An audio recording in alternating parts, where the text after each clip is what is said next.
ராஜாவும் மந்திரிகளும் ஒரு ஊரில் ஒரு ராஜா இருந்தான். அவன் படிக்காதவன். உலக அறிவு என்பது சிறிதும் கிடையாது. மழைக்கு கூட பள்ளிக்கூடத்து பக்கம் ஒதுங்கியது இல்லை. இவன் தன்னை எல்லா புலவர்களுமே வாழ்த்தி பாடணும் என்று நினைப்பான். பாடிய புலவர்களின் பாட்டுச் சுவடியினுடைய எடைக்கு எடைப்பொன் கொடுப்பான். பாட்டின் நயமோ நிலையோ தெரியாத இவன் இவ்வாறு பரிசளிப்பது வேடிக்கையாகவும் வினோதமாகவும் புலவர்களுக்கு இருந்தது. இறுதியில் ஒரு புலவன் அரசனுக்கு புத்தி புகட்ட விரும்பினான்.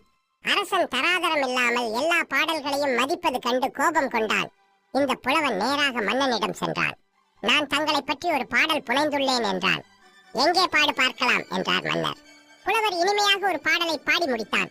மன்னனுக்கு பொருள் புரியாவிட்டாலும் பாடலை கேட்க சுகமாக இருந்தது. பின்னர் அரசர் மந்திரியை கூப்பிட்டு, சரி, இந்த புலவருக்கு எடைக்கு எடை பொன் கொடுத்து அனுப்பு என்றார்.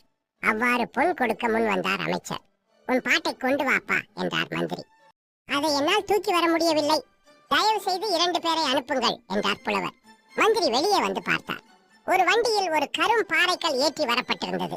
அக்கல்லில் அப்பாடல் வெட்டப்பட்டிருந்தது. பின்னர் வேலைக்காரர்கள் மூலம் பாறைக்கல்லை தூக்கி எடை போட்டு பொன் கொடுக்க முனைந்தனர். முடியவில்லை. அன்றிலிருந்து ராஜா அந்த வழக்கத்தை விட்டுவிட்டார். அதன் பின் அவனது ஆட்சியில் அவன் நாட்டு மக்கள் சுபிட்சம் அடைந்தனர். அத்துடன் தான் கல்வி அறிவு அற்றவனாக இருப்பது நல்லதல்ல என உணர்ந்து ஒரு குருவை அமர்த்தி கல்வி அறிவு பெற்றான். கொஞ்சம் லைக் பண்ணுங்க, கொஞ்சம் சப்ஸ்கிரைபும் பண்ணிடுங்க.